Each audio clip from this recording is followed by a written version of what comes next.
The day began with laughter and the promise of escapism, a respite from the heavy burden of my studies in criminal psychology. The sun was relentless in Florida, a glaring sign of relaxation over the water park that promised to wash away the academic frustrations with its cool, inviting waves. My friends and I, all of us desperate for a break, had chosen this place to unwind, to momentarily forget the burdens of our future careers. I can't believe you're finally taking a day off, Charlie. Jenna teased as we approached the towering slides, each one bigger than the other, their spirals like serpents basking in the sun. I know, right? I might even forget how to analyze a crime scene if I'm not careful. I replied, the irony of my words soon to unfold in ways I couldn't have imagined. What we witnessed that day at the water park, the panic, the bodies, the disaster, we weren't prepared for it. As the day wore on, laughter filled the air, mingling with the sounds of splashing water and distant music. It was a cacophony of joy, until it wasn't. The first incident seemed an accident, a tragic anomaly. A young man, his body rigid, sank beneath the water's surface without a struggle, as if embraced by the depths. It was surreal, watching him drown in a pool crowded with people, all of us initially unaware of the unfolding tragedy. It's gotta be a prank. Jenna muttered. I don't want to horrify her, but the moment they were pulling the person out, I knew he was gone. The arrival of the paramedics, their faces etched with urgency, shattered any illusion of hope that Jenna might have had. She screamed, like many others around, and hugged me as tears left her eyes. "We need to clear the pool!" one of the lifeguards shouted, his voice slicing through the confusion. I watched, a silent observer trained to notice the details others might overlook. It was then I saw him, a figure moving with a deliberate calmness amidst the chaos. He was an older man, his gaze fixed on the unfolding scene, a small, satisfied smile playing on his lips. "Did you see that?" I nudged Jenna, pointing subtly at the man. "Something's off about him." She glanced in his direction, her brow furrowing. We're out of school, Charlie. There's no criminals hunting in water parks. Let's just calm down. Before I could answer, another scream pierced the air, drawing our attention to a second victim in a wave pool across. Like the first, this person showed no signs of struggle, simply succumbing to the water as if their body had betrayed them. "This isn't right," I murmured, my mind racing. Accidents were not unheard of, but the lack of struggle, the complete surrender to the water, it hinted at something far more sinister. Determined to understand, I approached the man I had spotted earlier. He was now sitting alone, watching the chaos from a distance. "Excuse me, sir," I began, my voice steady despite the pounding of my heart. "Did you see what happened?" He turned to me, his eyes cold, the smile gone. "Tragic, isn't it? People should be more careful." His response was too casual, too detached. "Do you come here often?" I pressed, hoping to glean more about him. "Every now and then," he replied, his tone academic, almost clinical. The conversation was cut short by the arrival of more emergency personnel, their focus on securing the area and attending to the victims. I watched as the man stood, blending into the crowd, disappearing before I could question him further. Charlie, let's stick together.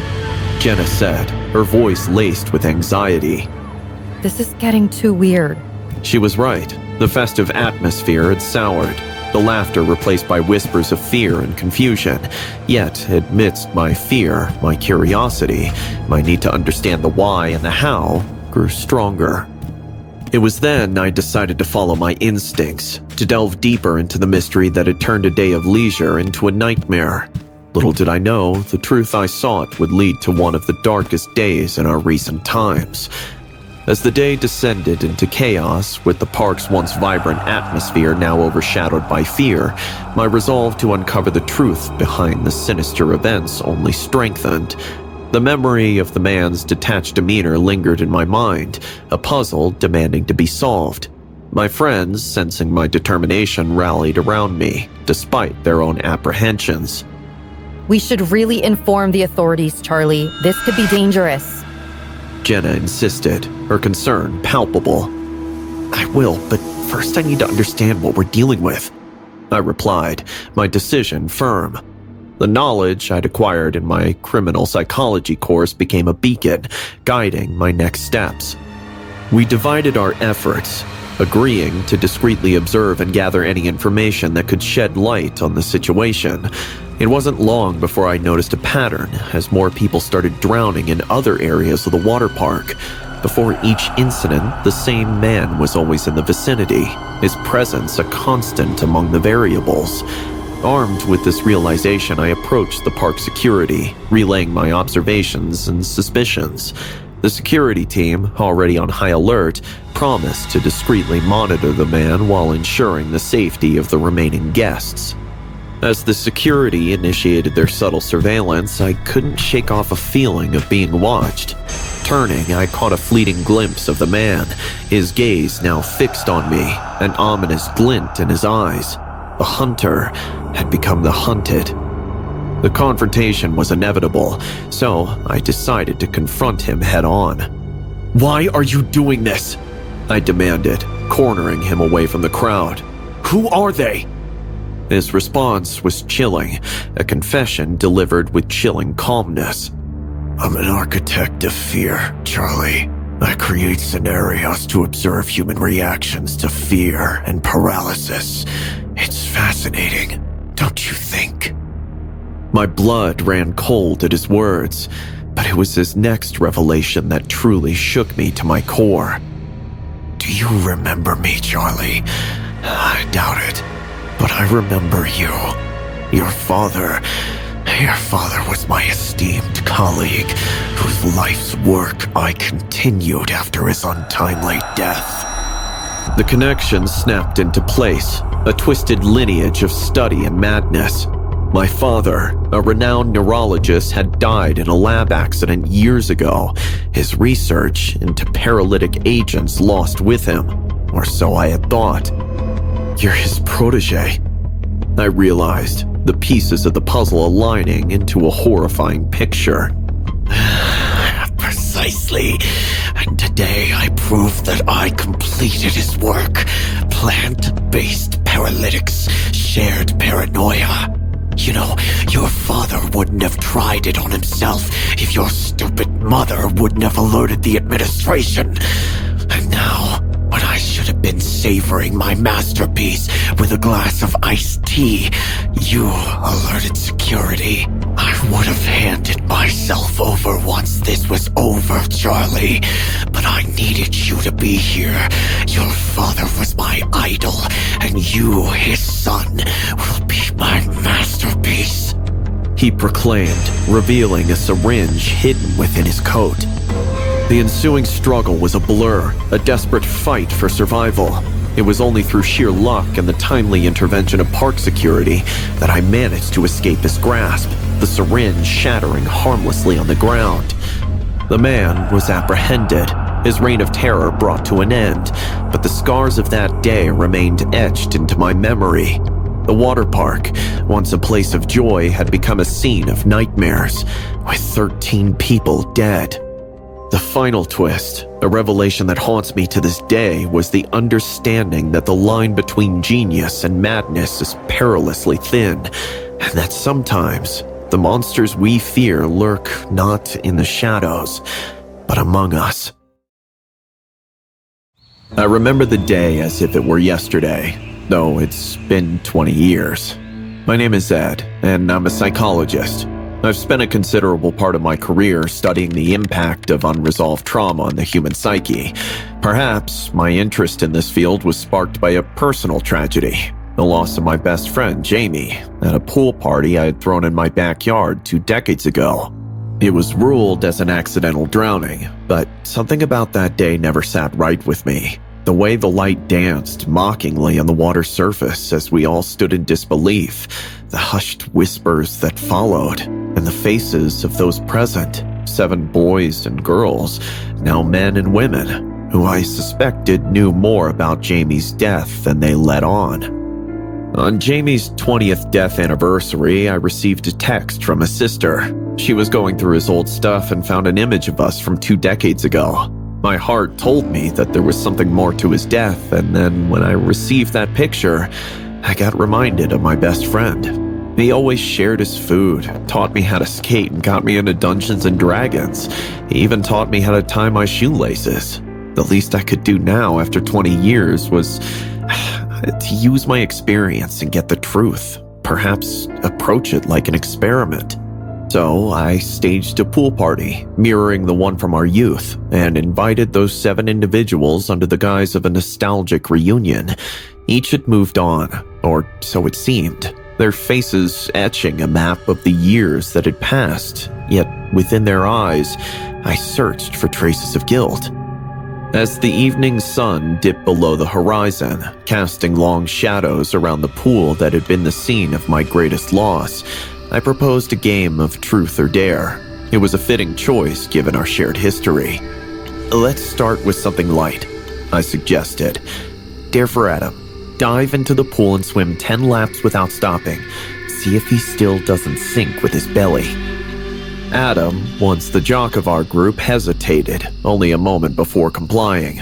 His dive was less graceful than it used to be, but when he emerged from the water, shaking his head like a dog after just 3 laps, there was laughter. A tension broke, but it was only the beginning.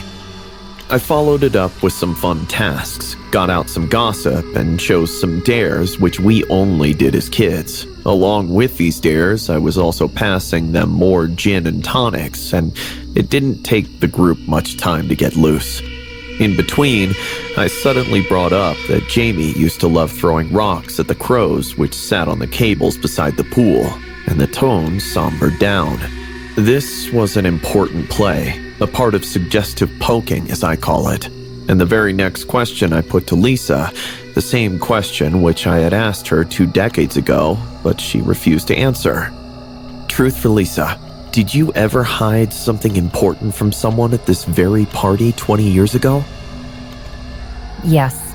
She admitted after a pause.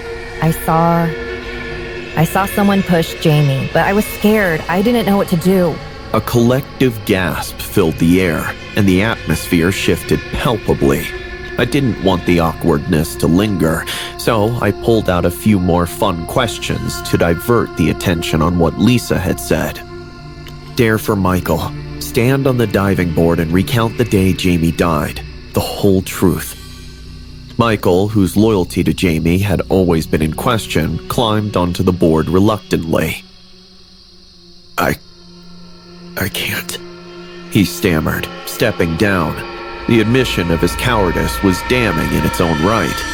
As the game moved on, the air grew thick with confessions and accusations started flying among the group.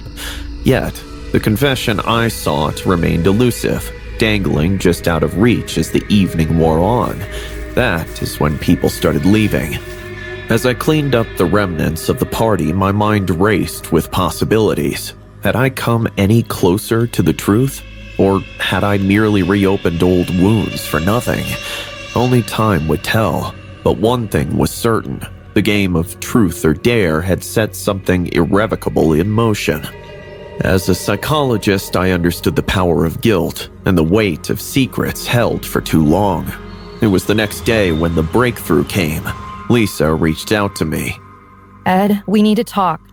She said, her voice trembling over the phone. The urgency in her tone was unmistakable, and we agreed to meet in a quiet cafe away from prying eyes.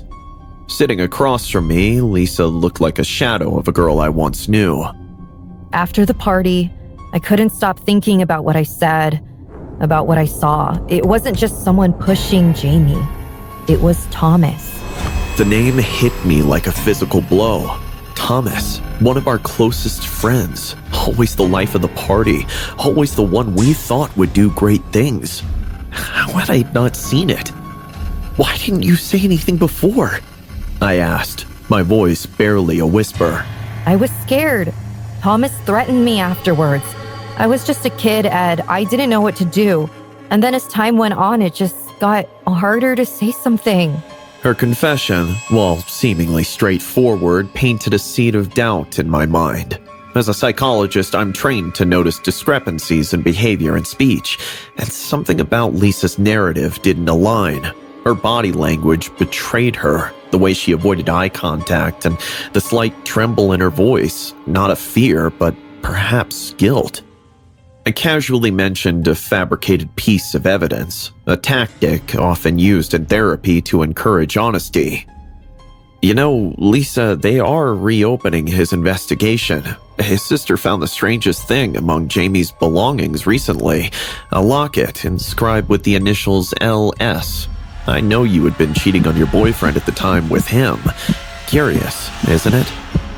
It was as if the floodgates had opened. Lisa's composure crumbled, the weight of 2 decades of guilt proving too much to bear. I didn't mean for it to happen. She sobbed, her confession pouring out. It had been an argument while the others were inside to watch an episode of their favorite show. It escalated, making her push him in the pool. He was super drunk, so by the time she returned a few minutes later, he had drowned. The locket, a piece of evidence I had invented, has been nothing more than a psychological ploy, yet it had been the key to unlocking the truth. Lisa's immediate recognition of the item, which didn't actually exist, confirmed her involvement beyond a shadow of a doubt. It was a risky move, but one that paid off. No one remembers their belongings from 2 decades ago. With Lisa's confession, the case reopened a dramatic turn. The truth about that day, long obscured by time and silence, was finally brought to light. The community was shaken by the revelation, a poignant reminder of how easily the truth can be concealed and how heavy the burden of guilt can become. As I sat in the courtroom watching the proceedings unfold, I couldn't help but reflect. It was a bittersweet victory, one that brought closure to Jamie's family, but at a significant cost. In the end, it wasn't just about solving a mystery or uncovering a secret. It was about seeking justice for a friend lost too soon.